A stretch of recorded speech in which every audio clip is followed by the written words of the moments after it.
a reentry team member to engage with our outreach program. But with that, I'm going to ask for 1 minute each. I'm going to first turn it over to Dr. Kristen Doss to introduce herself.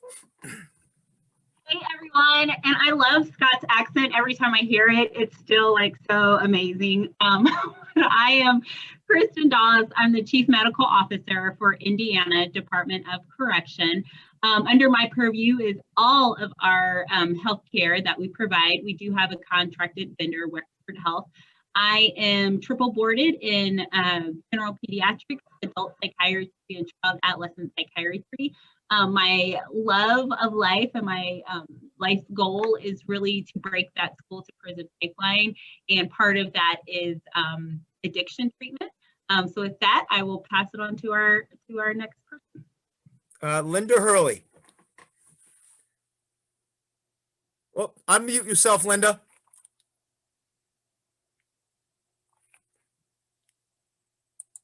There we go. I lost half my minute. I'm sorry. Start now. I spent this morning interviewing police applicants for the Providence Police Department. That was an interesting thing. So I'm happy to be back in my spot here. Thank you. My name is Linda Hurley. I've been in the field 35 years now. I am the CEO and president of Kodak Behavioral Healthcare. We're the largest nonprofit opioid treatment program in Rhode Island. We have 9 registered OTPs, and we have 2 of those are in the Department of Corrections in Rhode Island and 1 in Western Mass.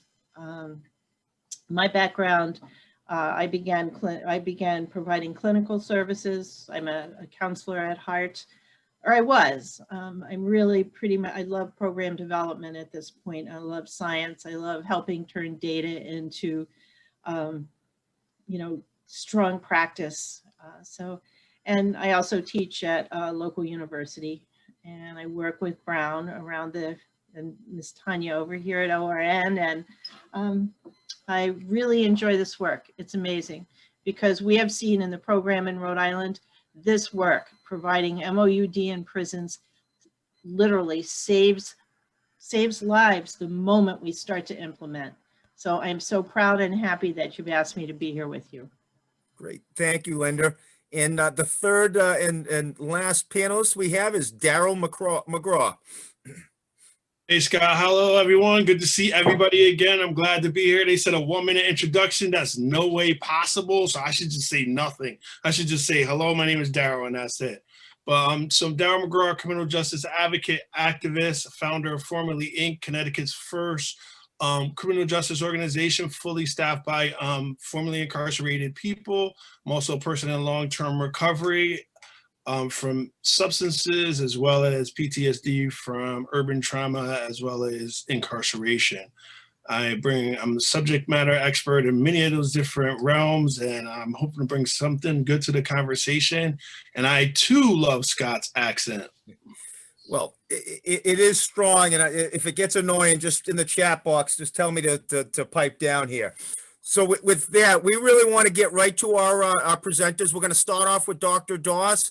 And again, as you hear the presenters speak and you have questions, jot them down, put them in the chat room so that we can really engage, because we do want this to be a conversation and not, a presentation. So with that said, Dr. Kristen Doss will be our first presenter. Awesome, great. I am going to try to share my screen here. And I have a lot of screens, so I hope this works. Okay, wrong screen. Do you guys see slides, or what do you see? We see slides. You see slides. Okay, all right. Well, I'm gonna just get going. Okay, you guys still see slides? Yes, okay. All right, so I am gonna make this fast. These slides really are just to help me stay on track more than anything. But again, from Indiana, take care of the Indiana Department of Corrections system. So You know, again, our conversation today is around diversifying MOU implementation. And, you know, what does that look like? I just wanted to share, you know, something unique, I think, that we do in Indiana. I know that David Reed had just presented a pretty large group of folks about, you know, what we're doing in the weeds. And this is just like another segment of that critical work. So we have what's called a transitional healthcare team. And this is a team that was created when I came on board with the department less than 2 years ago. And essentially, this is the one slide that I kind of want to highlight as what we have found helpful to diversify MOU implementation, not only within our walls, but once folks leave as well. Okay, so under our transitional healthcare team, when folks come in, they arrive, right? So you have that typical intake classification, all of that process. Well, we have a team of medical professionals, right, who collaborate with the jail, make sure that they have records, what medications was this person on, any other medical background from whether that be physical health or addiction and recovery services or behavioral health treatment. So we have that person like getting that warm handoff from wherever they came, okay? So that's up on arrival. So then they do their time, we make sure they get connected to the right systems of care inside our system. And, you know, now we're preparing them to leave, right? So this could be a person who has a couple months to do or a couple of years to do or even decades, right? This system, this process is still going to look the same, but with some tweaks. So as they get prepared to leave, we have one person sit down with them from medical, just focused on their... Sorry to interrupt you. We're just still seeing your title slide. Oh, shoot. I think we're on the wrong... I think... I don't know how to move this. Go to your slideshow in the top. Okay, hold on. I'm just going to stop it. Would you like me to? I have it open and ready for you. Okay, I'm going to try it one more time. Don't judge me, guys. Look, safe space, judgment-free zone. Okay, Perfect. Go. Perfect. okay. Is it on a slide with 4 blue people? Yes. Yep. Okay. All right. I swear I'm a millennial and a, whatever. I won't say that. Okay. Anyways, preparation for release. So we get them ready to go. We coordinate their needs with the community-based providers. We identify what they'll need. So we talk to the family, right? So we have one person who talks to the family, talks to the nursing home, talks to the state hospital, talks to the community mental health provider, right? Even sometimes if we need to have that community mental health first visit done inside, we will do that then too. Then as they get ready to leave the door, right? So now we're like a month out from release, right? So they're about to leave prison. So we make sure that they, again, have all the documentation to that community mental health provider. We make sure that they have a script, right, for the next 30 days of naltrexone or Subutex or Suboxone or whatever. We make sure that Medicaid is on, or, you know, process applications being processed. We make sure the medical equipment has been ordered. So whatever that person needs, we are doing the final check of that packaging up. Then they return to the community, right? So they, again, this is the week of release. So the next couple days before they leave, we, again, double check that appointment, confirm it, make sure that they have what they need. And again, it's the transportation, it's the housing, it's the food, Social Security, disability, developmental disability, food stamps, like all of those other social service connections, and then making sure parole and probation are kind of up to speed and know what is coming out to their community. And I will say in the middle of COVID-19 that we also have had the extra layer of notifying the local health department too, when each and every person who leaves from a prison comes out. Okay. So again, this team, transitional healthcare, how did we diversify MOU implementation?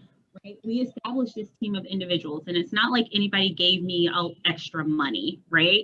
Like, I am a huge believer in strategic doing versus strategic planning, right? So looking at what resources do you have and how can you use them in a more efficient manner. So we had FTEs is what we call them, right? So we had positions that had been vacant for some time on our medical team. And I said, okay, these positions have been open for over a year. How many of them do we have? Okay, well, Dr. Doss, we have 10. Okay, well, bam. That's going to be what funds this team. We took those open positions. We had a group of folks that was doing Medicaid processing and then also special needs releases. That was under like this reentry team, right? We moved that whole team under medical. So now when it comes to who needs a BEADS app, who needs social services, who needs mental health appointments, all of that is now coordinated by healthcare versus your case management and folks like that. So Medicaid coverage for all releasing offenders up on discharge. So when they leave, that's what they get. They have a discharge planning similar to like when you leave the emergency department, right? So it says, these are your diagnoses, these are your medications, these are your follow-up appointments. If you have any questions, right, this is who you can call 24/7.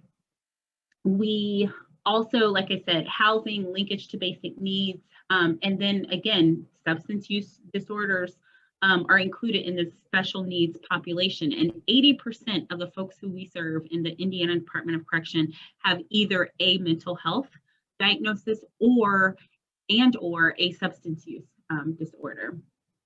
So we make sure, again, medications are done and that the handoffs. And then regardless of that, we set up with a local community health organization that every person who leaves every releasing citizen leaving the Indiana Department of Correction receives naloxone. Okay, so as part of a harm reduction, every single person who leaves gets naloxone. And we got a lot of pushback behind that, right? Like, Dr. Doss, you're condoning and blah, blah, blah. No, what I was tired of were people dying. Okay, so we can give them all these connections, all of this, and we're going to do that, but we're also going to give them the other harm reduction tools. This again is just a slide that shows, and I hope you guys can see it, but it's just our team, right, and kind of how we set it up underneath the medical division.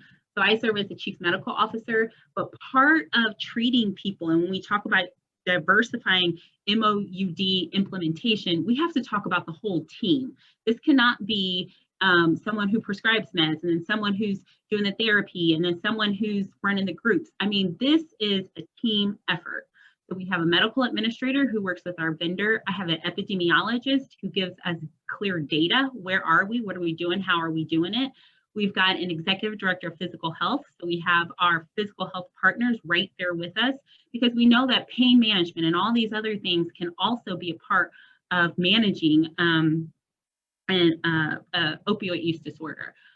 Also, we have our behavioral health team right there at the same table. And then once we are also working with this person again, we have transitional healthcare there to either help bring them in or help them release back to the community. This partnership would not be done without the Indiana State Department of Health, without our Health and Human Services state branch, and then without our Sheriff's Association. We probably talk to these groups probably weekly. We also talk to our community mental health providers on a monthly basis as well. What did we need? We needed the support of the commissioner. We also have the support of the governor. And David mentioned that I really liked this, that Indiana is probably the bluest red state you'll see. It's so true. But really, you just need, everybody needs to be committed to, decreasing deaths, increasing safety, promoting wellness, and you just have to have everybody at the table. Okay, I'm at 9 minutes and 23 seconds of my opening speech, but this is my information here. Please jot it down, take it. Again, it takes an entire team for none of us to drop the ball, right? Because we have so many things we're all trying to balance at once. I've got policy and all that kind of stuff. I'm happy to get and answer any questions about any of the information that I provided. And with that, I'm going to exit so that I can hurry up and get to my 10 minutes. Great job, Dr. Doss. Really perfect. I know I've already got 4 or 5 questions written down. Remember, for our audience, chat those questions right now so they're still fresh in your mind. And keep in mind, the two core objectives for today's panel is learning about the importance of diverse perspectives and the inputs while implementing MOUD, and then also how to recruit that diverse group of perspectives and the inputs during the action planning at the beginning. So with that, we're going to go to our second presenter, and I'll turn it right over to Linda Hurley.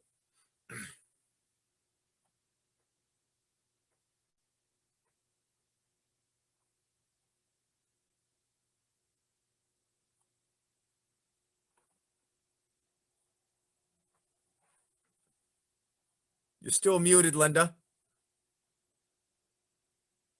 Oh. Hold on. Yep, still muted.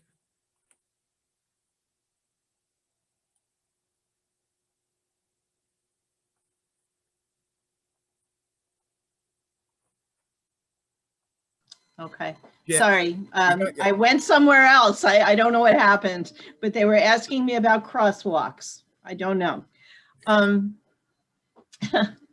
Hi. So in Rhode Island, our program has been, as many of you have seen, we've talked about it before. And I just have to thank Dr. Doss, because that is exactly the collaboration at all levels of care, the collaboration of all levels of ability to influence, or our lawmakers, the collaboration of, so it's community, it's state government, it is your administration, it's all the departments within the administration and all the providers. And at the core of what it sounds like we're all here for is patient care. And that drives what we're doing.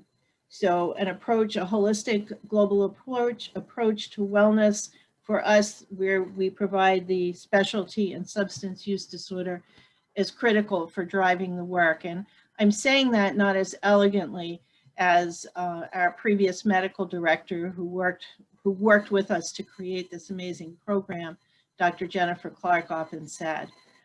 So I have to take a minute of my 10 minutes and send the kudos to that remarkable human. And so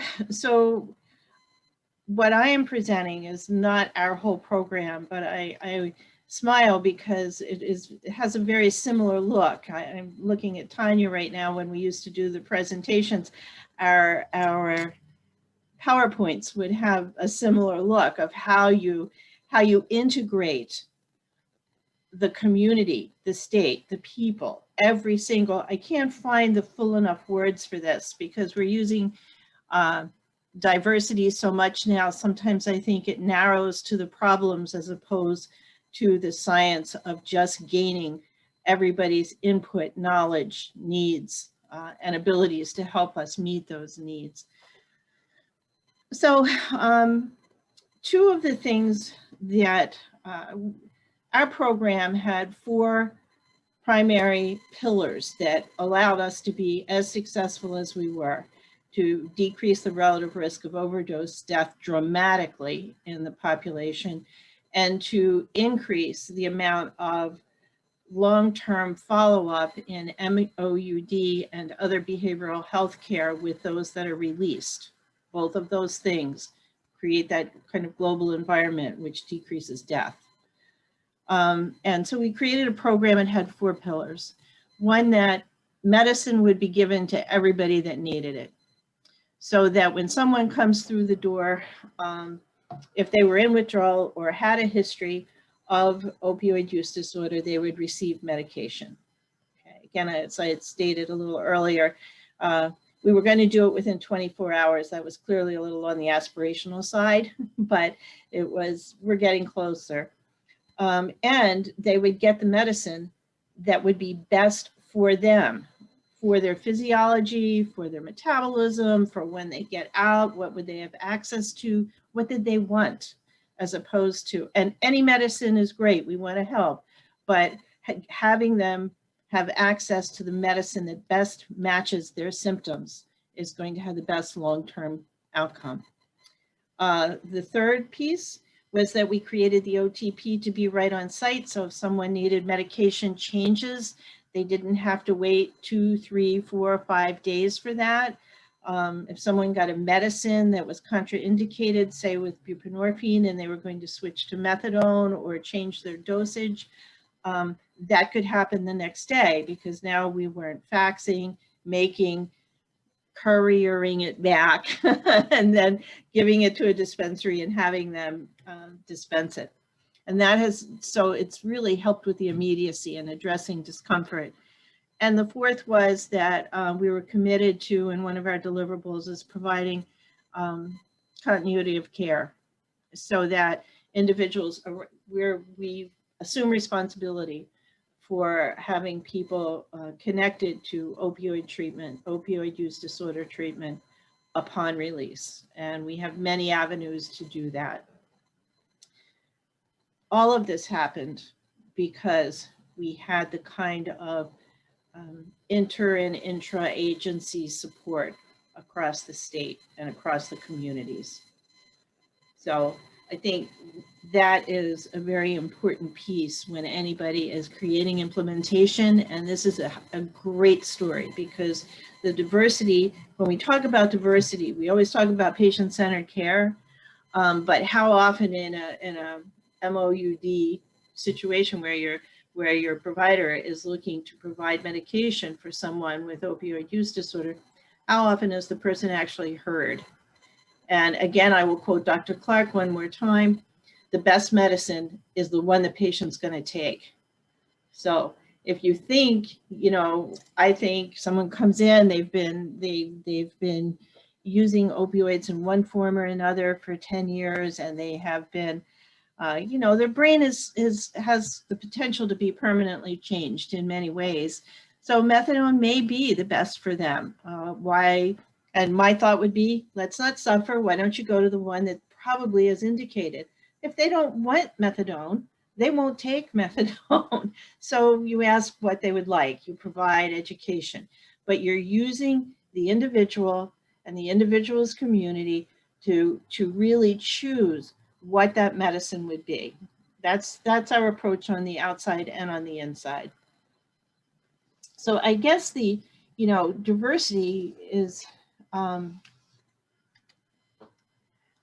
we have found that we all know that there is what is happening now, and the structural biases that are built into everything that we do are alive and well, at least in me and my system, and we're trying to look at it. We want to make it better, but I do believe that in Rhode Island we have made a conscious effort. We've made a conscious effort, particularly at the prison, to be very person-centered. So this is, educate everybody.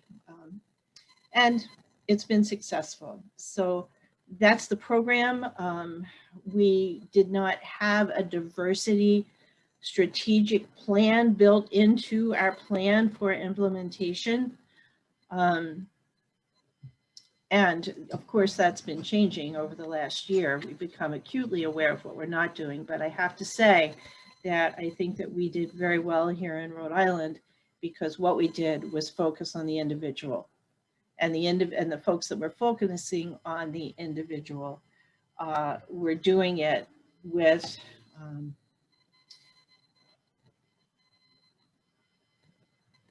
a great deal of self-awareness, and I think that's important. So, and I want to make sure, Scott, Tanya, Jen, was that the presentation you were looking for?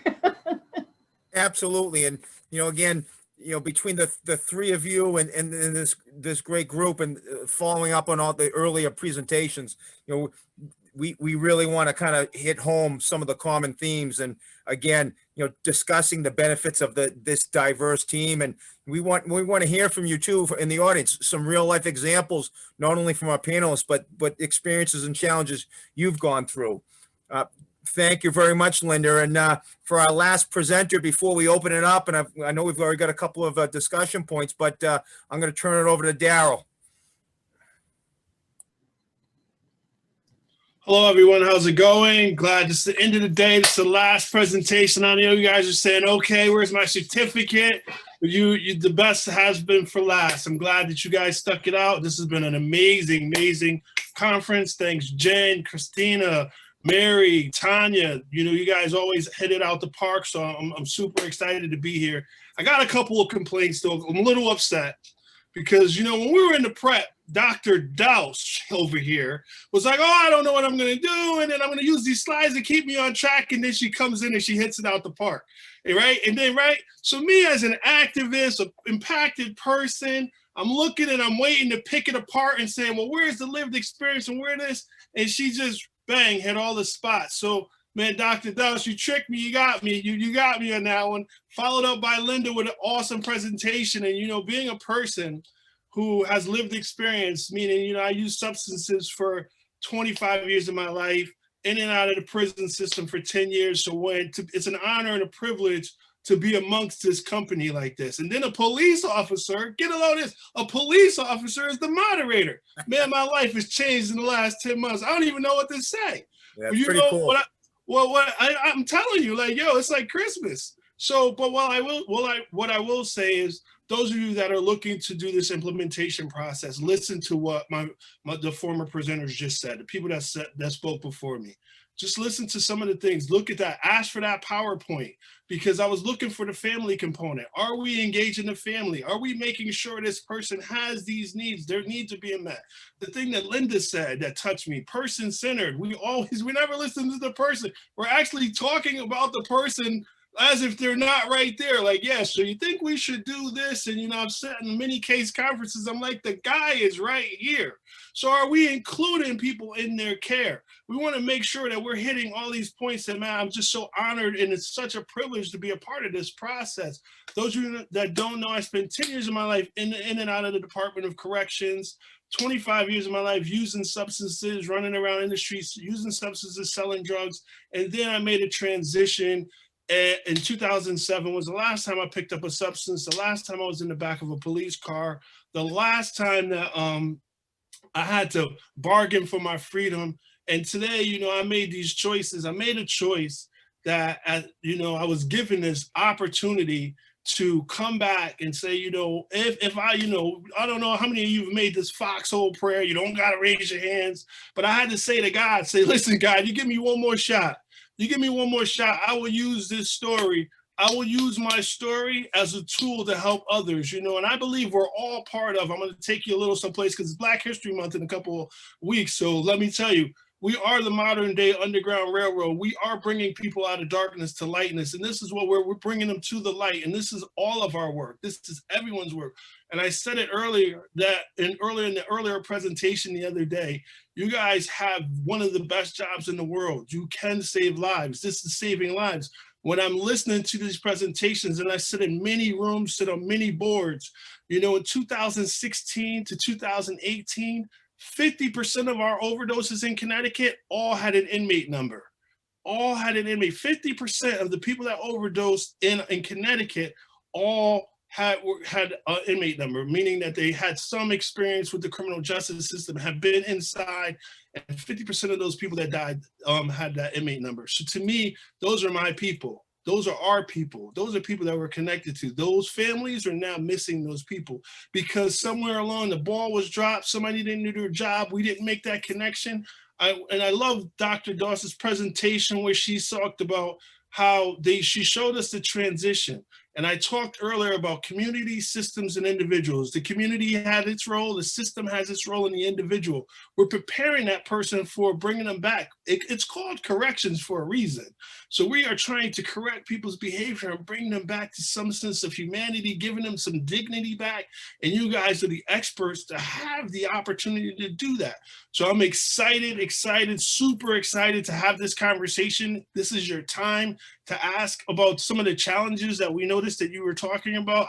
I saw some of the challenges you talked about with stigma, education, educating staff. It's not just educating the people that are getting the medication, but educating staff, because some people are like, okay, so why would we give them medication? Why are we, many times SEALs will say to me, well, why would we spend our money on these guys? Why do we care? Because understand something. The next time somebody says that in your organization, make sure you tell them 95% of the people that are incarcerated are coming home. They are coming home. So we're not responsible as community members how an individual comes to prison, but you should care about how they go home. You should be very concerned about how they come back to the community. So this is the work that we're doing, and I'm gonna stop my time, because those of you that know I could talk forever. But what I really want to do is give you the opportunity to bounce some questions off of us. To me, peer support, I'm always going to be advocating for peer support. I'm always going to be advocating for individuals with lived experience to be a part of those conversations at the top, not just the bottom. Always remember, reentry doesn't start at the end of the sentence, it begins at the beginning. We should be talking to individuals about where they're going from day one, not waiting until they get to the last 60 days, 30 days, and we're trying to scramble because we just found out they were homeless. They were with you for 5 years. You could have found out this guy didn't have, maybe 5 years ago he had a place to go, but now he doesn't. So it's not just getting them the proper medication, it's making sure that that transition is smooth. So I'm going to pass with that. Let's get it, Scott. Let's go. No, awesome. As usual, Daryl, you're the superstar. There's no doubt about that. We do have a couple questions, but while it's fresh in my mind, one of the things I want to put out to the panel is, we talk about, the person, the centered, treatment for those individuals. Is there a way to engage, or how do you engage the people that should be at the table in the initial planning sections that are making these decisions? So how do we recruit those diverse group, or who's typically missing at the table that, when doing these initial action plannings? And it sounds to me, and I heard a couple times, those with lived experience, are they involved at the start? Because to my experience, I feel like that's a group that should be at the leadership part, should be at the decision making, but isn't necessarily always the case. Y'all want me to jump back on, because I could go again? I'm ready. Linda, would you like to chop in? I can wait. This was probably going to be pretty quick, but that's actually one of, we do presentations on what have we learned? What were the challenges? What were the mistakes we made? How could we have done it better? And one of those mistakes is that the governor in Rhode Island said, here's $2 million, get this thing done and get it done now. So, I would have loved to have had a 5-year NIH grant that said, oh, here, take 12 months and have a nice planning year and you could move this forward. And we didn't. And almost every problem that we ran into was because somebody wasn't at the table when we were planning.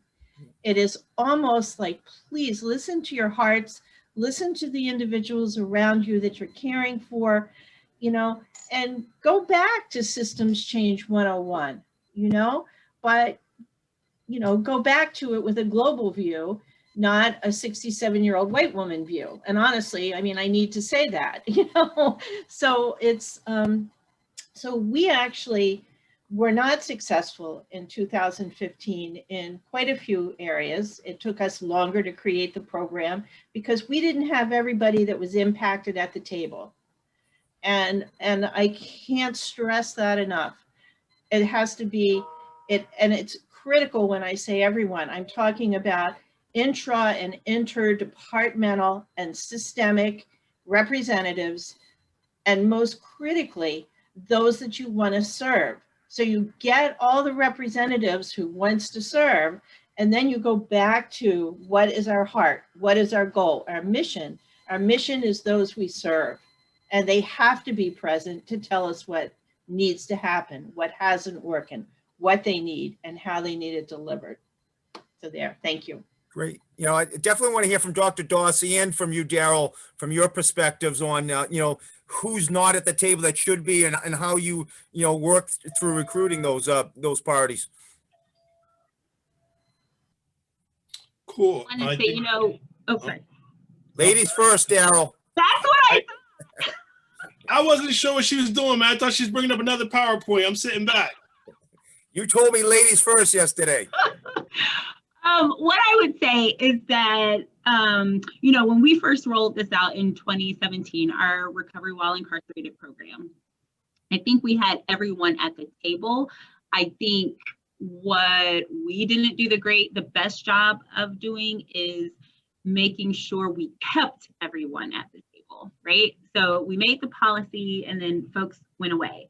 Well, we also need everyone back at the table when we review it, right? Like, is this working? Is this not working? What parts from an operational or custody officer perspective is getting in the way for you? This is what I need to see more from our physical health team, for our mental health or ARS from the medical side. So I think that has been a hiccup and a lesson that we have learned along the way, is keeping everyone engaged, keeping that dialogue going. Daryl mentioned the family perspective. I do think we do a decent job with the person, right? Like getting their thoughts and their communication. And sometimes we have to chase them, right? We have to keep tabs with them and do that motivational interviewing because they may not be ready in that moment. But I think the family is a great thing, because sometimes what we do is we'll end up calling mom or dad or whoever is concerned after the fact. But if we could have them on board when we're doing that initial individual treatment planning, I think all the better. So that's the feedback I definitely will be taking. Great. Daryl, you want to finish up on that one? Because I definitely want to hear your perspective. Oh, now you want me to say something, huh, bro? Okay. Yeah. No, so I think my colleagues definitely hit the mark of just, I think that not only, because I always advocate for the person with the lived experience, but also systems that are working, right? Even on this call, we have systems that are working, and we need to be able to reach out across state lines or what have you and talk to. I remember, I think it was last year at the conference where there was a New Jersey, I think it was New Jersey, forgive me if I said wrong, but at one point they had an RV outside the facility. So when they first started the MOUD program, because they couldn't get it licensed or whatever. So, and that worked. And I actually told other states about it, and they were like, wow, that was a great idea of how they've done that.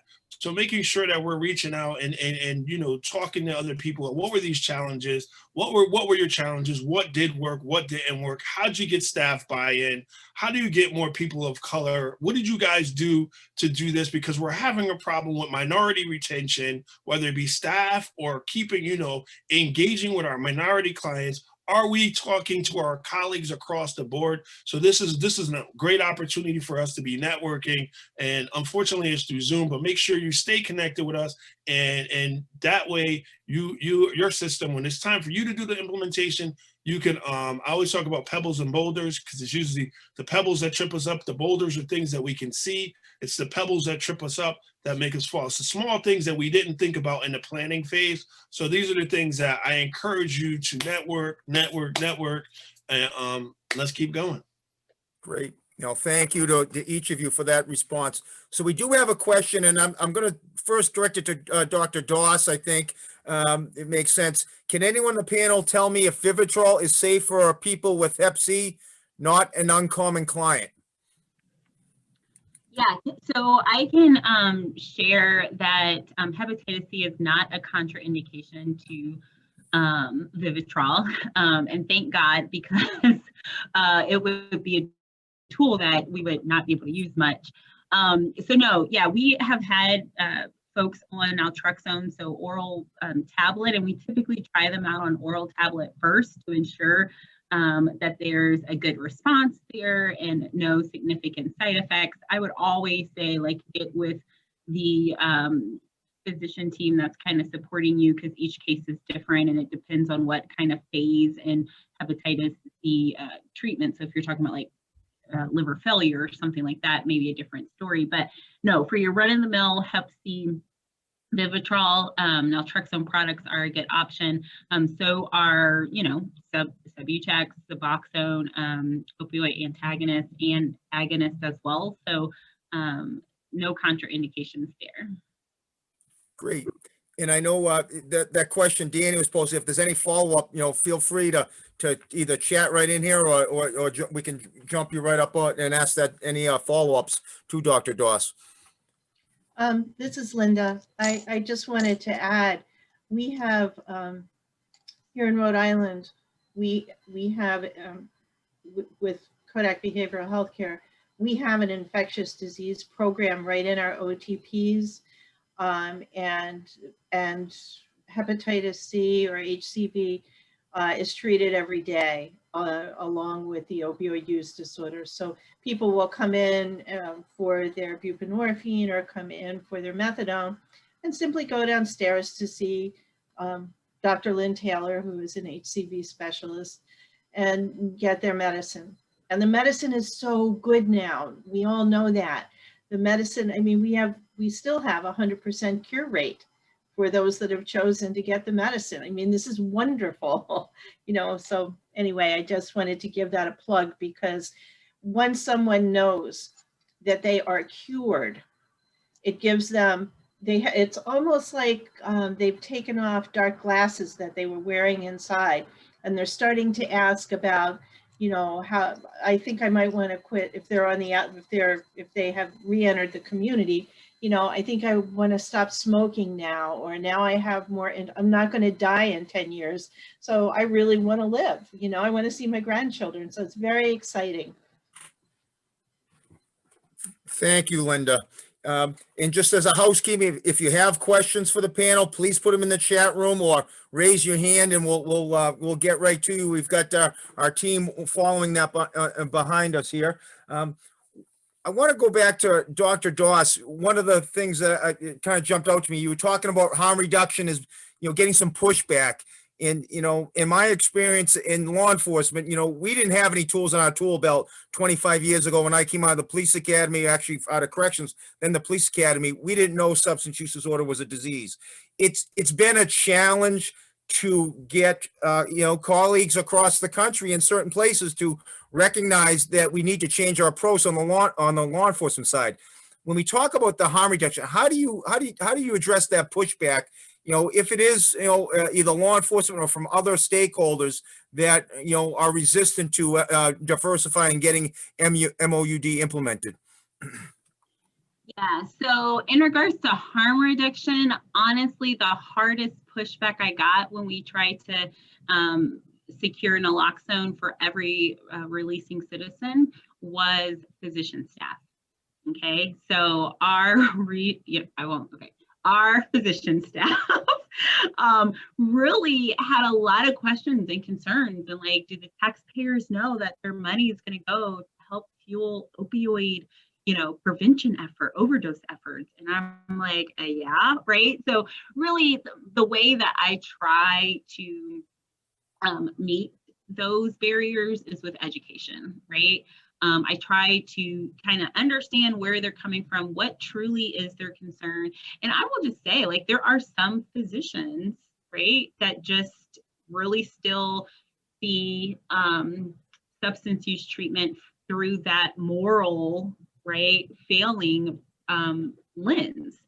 So I think that's where, again, we have to speak truth and say, this is a medical condition and we're going to treat it as such. And I'm a huge champion of prevention. I think that, you know, once we start talking about treatment and all of that, I think we've kind of missed our opportunities. So anywhere we can do prevention efforts, I'm all for it. When I've had to talk to sheriffs and you know, others, legislatures, judges, a lot of judges, about keeping folks on Suboxone, parole, right? About why we are going to continue Suboxone for them. I've really had to, again, use that education frame. And someone else said this earlier on one of the breakout sessions around safety, right? Like, that's one thing that kind of resonates within whatever you do within corrections, is that viewpoint on safety, right? So this is what's safe for your staff that are responding to signals. This is what's safe for those who are releasing. This is what's safe for our communities, right? So I would say those are kind of some of the viewpoints I've done. Also, lastly, I will add, highlighting the ADA and legal pieces as well, right? I mean, we really do have a moral duty, obligation, and quite frankly, a legal standard, right, to provide care. So when you don't provide care to someone who has a documented medical condition, that can cause some issues as well. So I think between those things, safety, the legal piece, and then education, that's typically how I've gotten things done. Linda, what do you think about that? Daryl? I was just thinking it's exactly on point. That's beautifully phrased. The other, in working with just the community and the taxpayers that are speaking about, why are we doing this? Why are we purchasing this thing? What is Narcan? Tell me what the chemicals are. I don't understand. And why would we do this? We're enabling. If they're not afraid of overdose, then they're probably just going to use forever. And that's just the flip side of, if they're overdosing and we can give them this medicine to reverse that, they live for another day to enter a life of recovery. We've given them yet another shot. And if I have to give them 30 shots, I will give them 30 shots at living another, or 300. And so, it kind of brings it down to the level of taxpayers. And we also talk about the cost of emergency room visits, the cost of emergency. How much does it cost if emergency has to come to the prison and take someone over to the hospital? Like taxpayer dollars, sometimes the $5 saves 5,000. And it's really important that, when someone is using my taxes are being spent XYZ, it's really critical to give them the information so they're informed about what's worrying them. Great. So we've got a couple of questions that are coming up here. So I want to make sure we get to the audience questions. So from Ross, Hey, can Scott. oh, I'm sorry. I'm sorry. I got a direct message, a DM about something that I had said. So it was, do you recommend to a client who has a history of repeated overdose on heroin? I do recommend MAT to a client who has repeated overdoses. And I think Linda spoke to this a little bit. But two, I would also encourage, like, if this is a person who's on parole or probation, or you still have some connection to either inside or outside the facility, thinking about the level of care and treatment that's being provided, right? And is that the best level, right? So a lot of times if you're doing this outpatient level of treatment and someone keeps overlapping, well, maybe that's a sign that additional support and resources are needed. So I might think about bumping up that treatment level while still implementing an MAT program. So just a couple thoughts there. Great. Well, thank you. So I'm going to ask, put it out to the panel. Can any one of the panel members address the entrance criteria in the program? Is there anything standardized?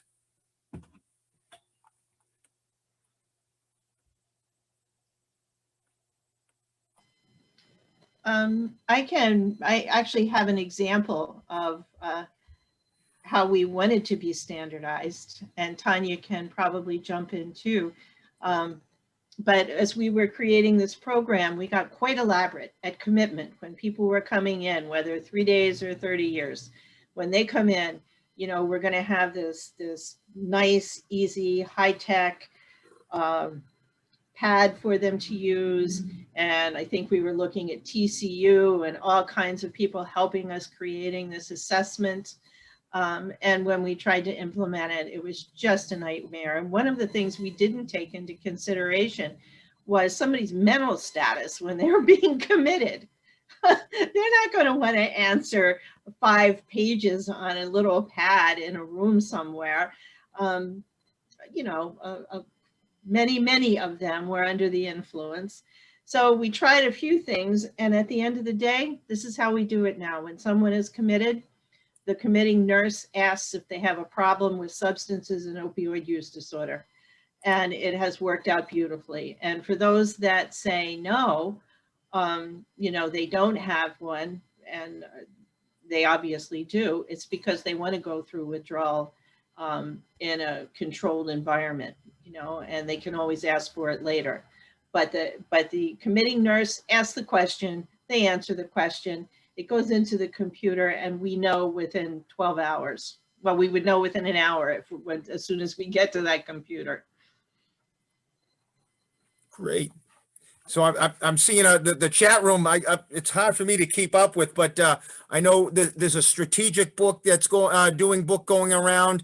I reiterate and reinforce, Brian, this is a disease, a disorder. I talk about it all the time when I would be out in my community about, in particular with our officers early on. Well, why are we carrying Narcan? Because, and you'd hear people say these challenges of, well, you're just an enabler. And it took a lot of education from the experts to recognize, and I say this all the time, we'll do Narcan 1,000 times because we don't know what that one occasion is going to be, that it's going to be the awakening for someone to then to say, you know what, I'm ready to go into treatment, or I'm ready to get in on an MOUD program. So I just want to kind of emphasize that across the board. To one of the other questions that's out there about diversifying the team into the panels, and we're gonna get Daryl here. What do you do when you're faced with a situation where what should be a critical stakeholder in a team? So what do you do when you are faced with a situation where what should be a critical stakeholder in a team is a source of the program opposition? Right, so to clarify, I'm just saying if they should be like your champion, one of your biggest proponents, they should be the one saying, we are 100% doing this. It's what's right. It's science, and they're not. They're not doing that. Your champion is saying, no, this shouldn't happen. Like, is that the question? Yeah, essentially someone who should be a champion, but is not. Yeah, I think that, we get a lot of that. We get from legislators all the way down to, people. But when we talk about lived experience, we talk about not just people that we're using, but convincing people. The story is always to sell, no matter where you're at, whether you're in a legislative building or you're working with people, board members or what have you. You need to actually talk to people who have actually experienced it, because when you start to talk about how many times I saved someone's life, or why should we do this? Well, let's talk to a couple of people who have already lost somebody, because if you've been in that room enough and you've talked to enough people who have lost a child who was cooking dinner and went upstairs and found their daughter dead and thought she was good and they were calling her down for dinner, and we're not doing something as a community, we're failing people, family, community members. And until it touches your home, which we're trying to avoid, that it could be your daughter, your nephew, your person. And I think that I always say that the story is the biggest sell. And just really quickly, I remember the question about getting people in, what's the standard? I would just like to just advocate that we be careful with standards and admitting people into programs, because those standards can be discriminatory, right? And those standards can limit who gets treatment sometimes, and then force clinicians to lie about what the person's usage is, what they use, and so on and so forth, because they're so desperate to get people in there. I'm not sure if I'm speaking to the right crowd, but that has happened. That happens pretty much every day when someone's trying to get them in bed and they're like, you're telling somebody, well, you have to drink alcohol. You have to smell like alcohol today in order for people to get into treatment. So we need to be careful when we're setting standards that are so high for an individual who is trying, because we all know and we're all familiar with the window of time. The window of time is when that person says, I'm ready to go right now. And if we don't have a bed for them, that person may be the next person that dies. So I hope that answers. Daryl, and I think that's where we all can make an impact, right? Because a lot of these standards, and I may have thrown that out there with like inpatient, outpatient, what those levels of care, so to speak, those are, I hate to say it, but they're really driven by insurance, right? I mean, and we are a Medicaid expansion state, so we do have HIP 2.0, which is helpful to get a lot of folks who typically wouldn't have access. I think that is a point of advocacy that I so appreciate you bringing up, Daryl, because this is something that we can get into legislative, that those ears to say, hey, this needs to change, right? Like, why does the person, and I've seen it firsthand and it's sickening, right? Like, why do they have to have alcohol or benzodiazepine withdrawal for them to be able to go into the detox, right? I know this person's on stimulants and they're struggling with the same issue. Why can't they go in? Or even here in Indiana, the reimbursements for inpatient opioid use disorders have gone down, right? So what does that look like? And I think that's a great point and area of advocacy for all of us. Linda, anything that you want to follow up on that, or? Well, I think one of the areas we had pushback in with much of the medical department is we said that anyone that was committed could ask for treatment at any time, when they wanted, what they wanted.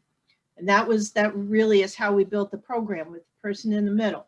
So if someone has been incarcerated for 3 years, and this is real, and of course they're not, well, not of course, but they are not physically dependent anymore because they haven't used for 3 years. And they know they're going to be released into the community in about the next 10 days or the next 20 days, or maybe in the next two months. They start to have dreams. Their brother comes in, their sister comes in and said, boy, we're going to have a party. As soon as you know, let me know, and we'll be here, and we're going to have this, that, and the other, because they've continued to use, and they've continued to live the lifestyle, and the individual who's incarcerated hasn't. Now, we all know here in this room that is probably the primary variable, because they're no longer physically dependent. They get out and they want to use even more than they used to. And that's why we see so many fatal overdoses within a short period of time of release. So one of the populations that we serve is individuals can simply put a slip in to begin MOUD and treatment prior to release, because they want to be ready to leave. There was a huge amount of pushback on that one. And so we did a lot of education around the science of brain change. So I'm not physically dependent, but I haven't done a whole lot of work, and my cravings are really strong, and I know I'm going to use when I get out. So that's a very wise decision for someone to start treatment before they're getting out, to continue once they get into the community.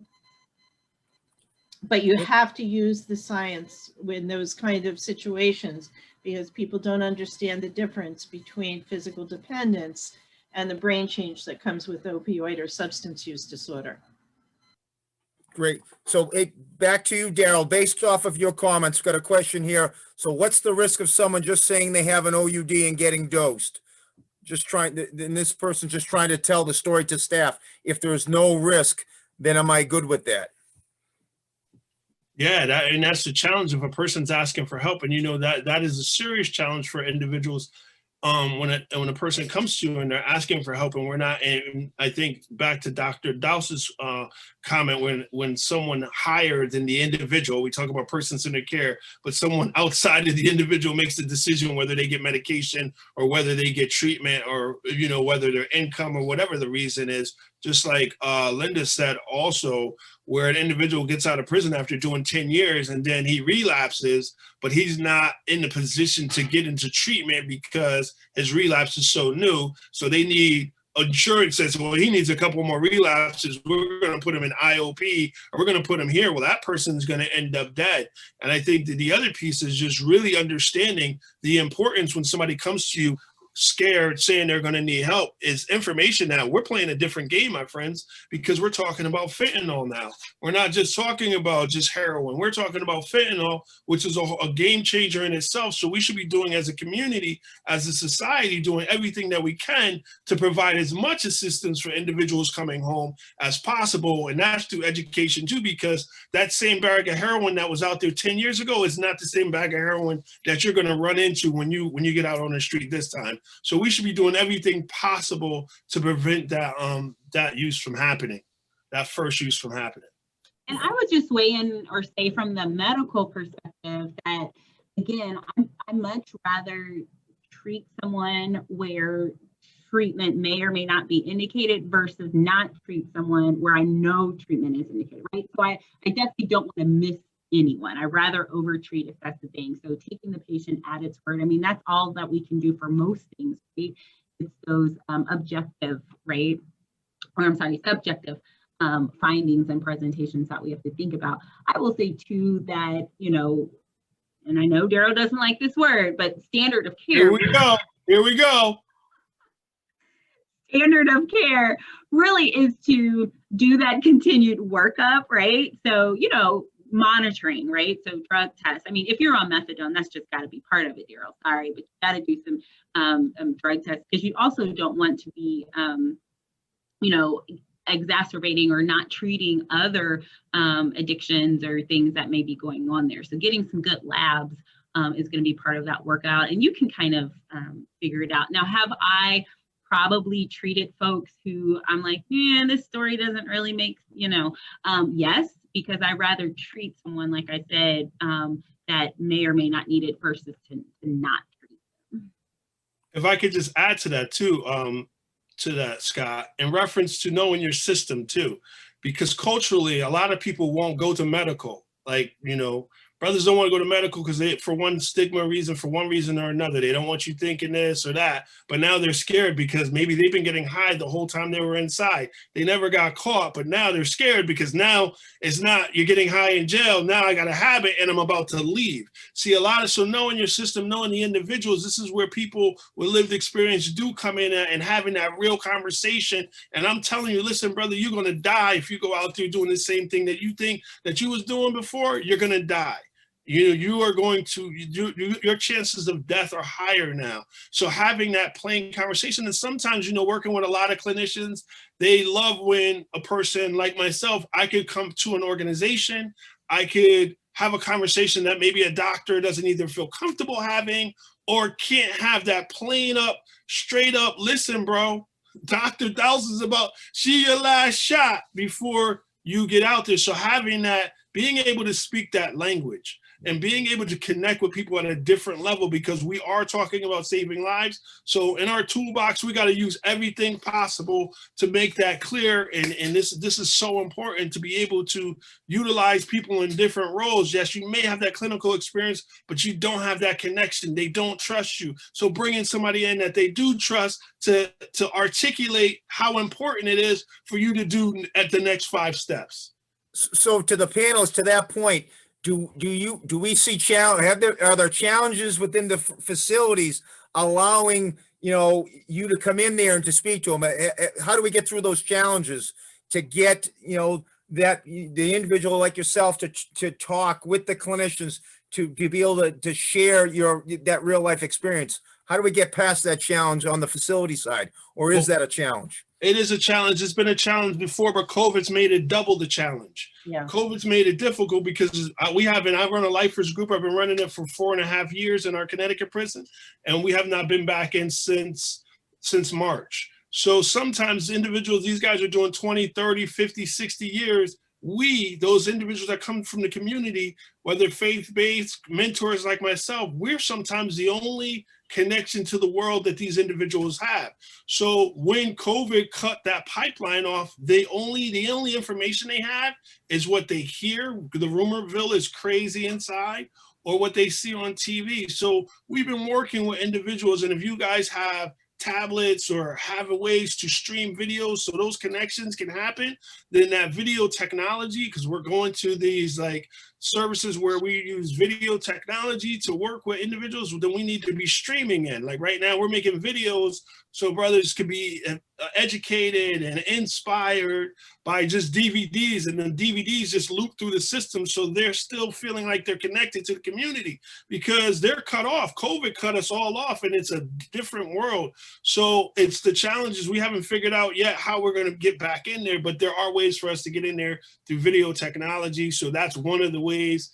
And then each system is different. So what we've always had to advocate with administration and legislators to let people in with lived experience who meet the criteria. The criteria is still significant. I'm a big component of making sure you have the right criteria to enter the system. You shouldn't go back in there 6 months after release. But if you have a considerable amount of time, you're doing the right things in the community, and you're a leader in your community, you could be a leader on the inside. Linda, were you going to say something on that? Or how does in Rhode Island, how have you guys worked through those challenges? Well, we've been actually pretty fortunate because peer recovery support services all the way around have been highly supported in Rhode Island. Not necessarily by dollars, but that's a whole nother conference. So, but the having peer recovery support specialists and developing their and developing their competence has been a big goal over the last 5 years. So we don't have a problem having peer recovery support specialists come in. We have grant funding for that. The problem has been since COVID. It's been very difficult. And another piece, and I think Daryl touched on it when we talked about our systems, because there's not a lot of money for those services that we have watched work, the evidence is building. But so we might have 3 or 4 different grants, 5 different grants providing access to peer recovery support specialists.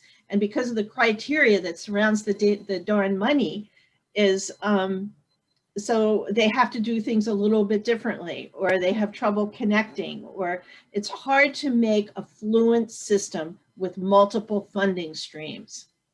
And I think for those of us that might have some form of platform, some voice that can influence our lawmakers, we have got to talk to them about finding funding streams that are going to fund the dream of a real accountable entity. And that is going to be what's going to provide the care for those in prisons, those in hospitals, those in the communities. And so thank you for that moment. Great. I want to get to this question. It's I've got it flagged here. It's come up twice now. What to the panel? What do you do for the inmate that has been in for 3 years, has not been using, requests treatment, but does not get out for another 5 to 10 years? So I can speak to what we do in Indiana, and we treat. I have folks who are lifers, like Daryl mentioned, and we treat them for opioid use disorders. And that is something that we started probably within the last year, and got a lot of pushback on that. Like, why are you treating them? Why does it matter? Well, because they're still using drugs inside our walls. So that's why. So you know, I someone in the chat had framed it around, you know, what if it was insulin, and that's kind of my go-to comparison as well, because people really understand that one, right? Like if someone checks their urine for ketones and they have diabetes, they don't say, "Oh my gosh, this urine's dirty, you failed again," right? It's like, wow, okay, you've got ketones in your system, let's connect you to treatment. Let's make sure that you have your insulin and your regimen's tight. And I think that's the same kind of perspective that I really encourage in our system. I will also say, just the last question as well, Daryl's point around peer educators and navigators and those with that lived experience. In our transitional healthcare program that I kind of spoke about, we also hire, right, previously incarcerated individuals. So not only are we, you know, talking the talk of hiring and getting jobs and education to those who are releasing citizens, but we as an agency will employ them as well, right? So if we see that they're out, they have some time out, they furthered their education, they're doing what they need to do, and they can come back. And I will be the first one to say some of those transitional healthcare specialists that are now connecting parolees to services in the community, they are by far some of our best specialists that we have out there working. And I just want to make a comment for, if you're not following, you know, one of the most recent comment, which you hit the nail on the head. We are treating them because they're human beings and want help. You know, end of story. You know, point taken. Mic drop right there, Brian. I want to circle back to something, Daryl, you talked about in Connecticut, 2016 to 2018. We talk about data and the importance of data. So 50% of those overdoses you identified as either having an inmate number or a former inmate number. Can you just speak a little bit more about that? And was that broken down by race, ethnicity? Did you see more details in that data that, you know, identified a population that was underserved, obviously as inmates, former inmates?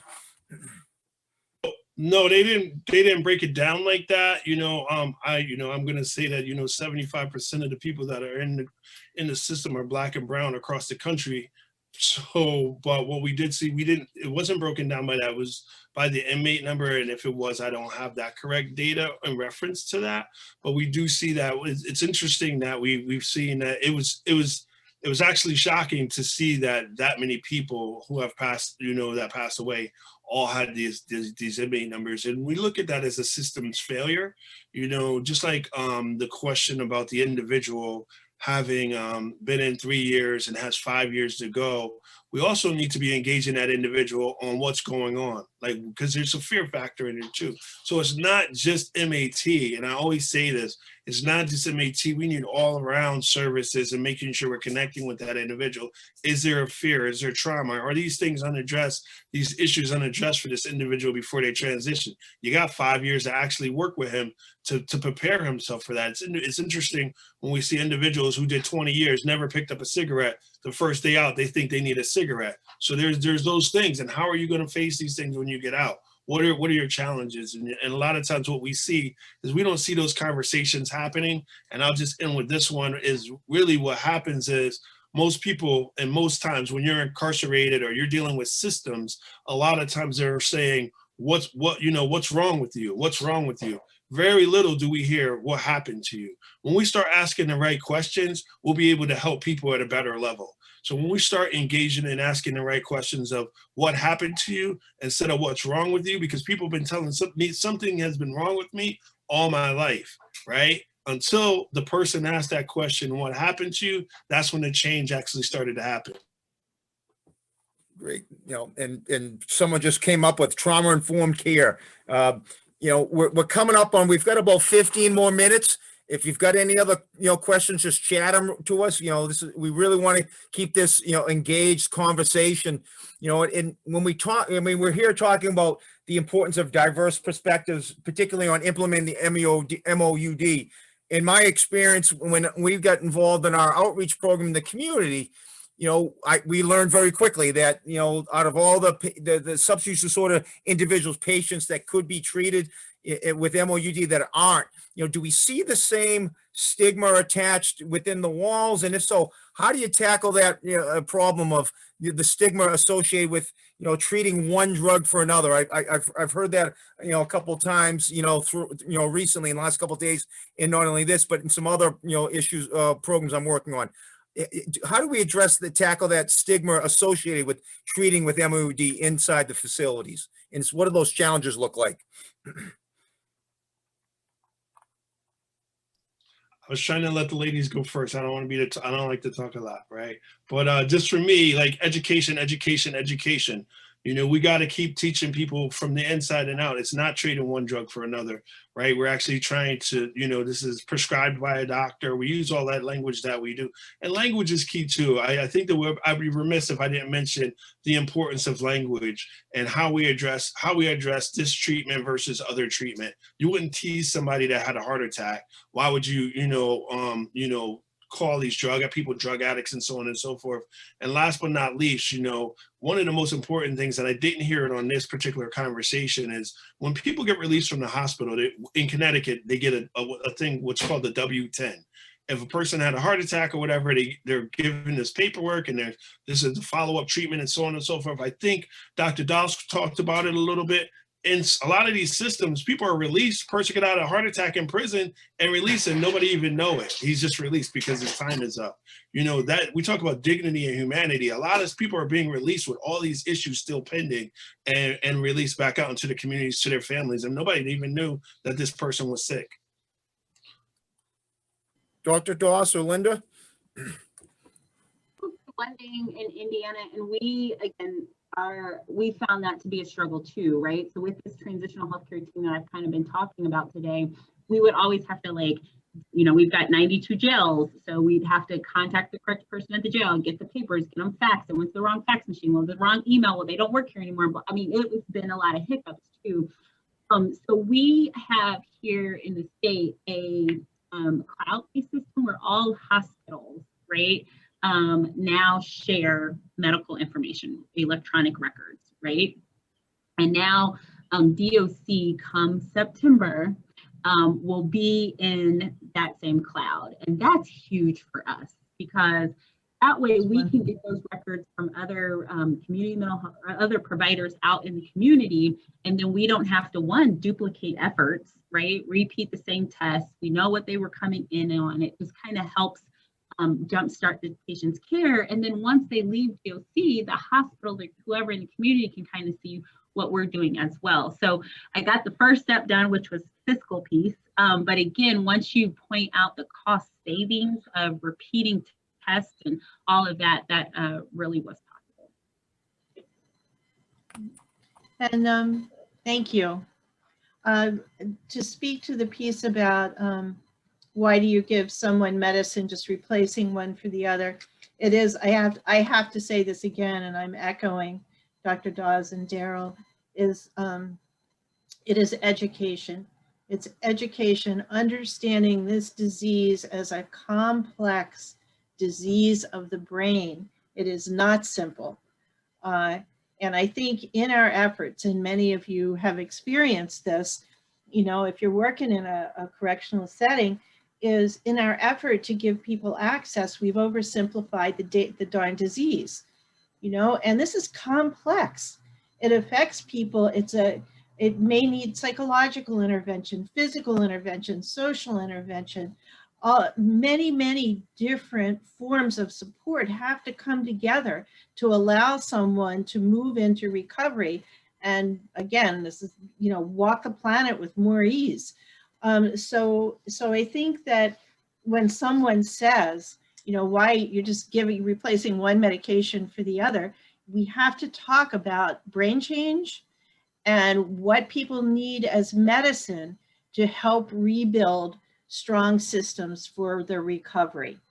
And that's a huge difference than just replacing it. Great.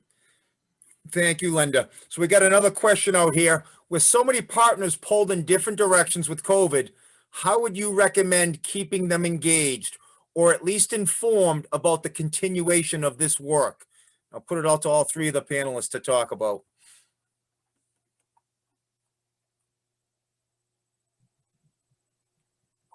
How would you keep the public informed of this work? With so many partners, all the partners are being pulled in different directions with COVID. How would you recommend keeping the partners engaged or at least informed about the continuation of this work? You know, it's difficult in some ways, because I will say by the end of 2020, my goal was to have all the reforms of MAT up and running in all 21 facilities, and that just did not happen, right? But what I will say is that while, you know, those greater visions and goals and things that we may have been able or wanted to do were hindered or slowed in COVID pandemic, it also is a good time, because some teams may, you know, instead of being out inside the facilities working with folks directly, they may now be working from home and, you know, just may have a slower pace, so to speak. So that's where we can do a lot of that ground planning, policy writing, and that sort of thing. So I think we've tried to use this opportunity really to capitalize on that piece, making sure, I love what Daryl said about the boulders and the pebbles, and making sure that we are finding the pebbles as we go along the way. So I think as long as you keep communication going. Great. So once you know who those diversified folks are who need to be at the table, just keep that communication going through a pandemic or not, and try to use it to your benefit. Linda or Daryl?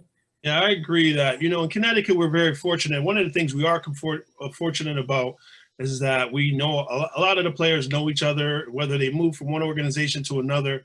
We're able to communicate a lot. And, you know, DOC, our DOC, reentry counselors come to roundtable meetings. We have these reentry roundtables, so we communicate with each other. We work with the Department of Corrections. We work with community health centers. We have community health workers. So it's just really about staying connected. And, you know, if you're connected to somebody that's in the community, like myself or many others, then you have that ear to the ground so you can reach out to that person and say, hey, this is going on. We have been very fortunate. COVID definitely threw us for a loop, but we have all figured out ways to meet beyond that, meeting like here. There's numerous, I mean, like I'm doing 5, 6 Zooms a day sometimes. So we're always communicating and, you know, having these opportunities to connect with more people without having to travel all over the state and so on and so forth. So those challenges that individuals are having, we could speak to right then and there on the spot. So just making sure it's always having the right people on the bus and making sure that those conversations are happening on a consistent basis. Yeah. Great. And, you know, I would just add a word, and it's, we all have additional concerns right now. We all have additional obligations and responsibilities. So it's diligence. And from a leadership perspective, it is saying, you know, who's speaking to this group, who's going to be on this meeting. Don't let this go. And you continue it. It's just not in person. Great. So we're coming up. We've got about 7 more minutes here.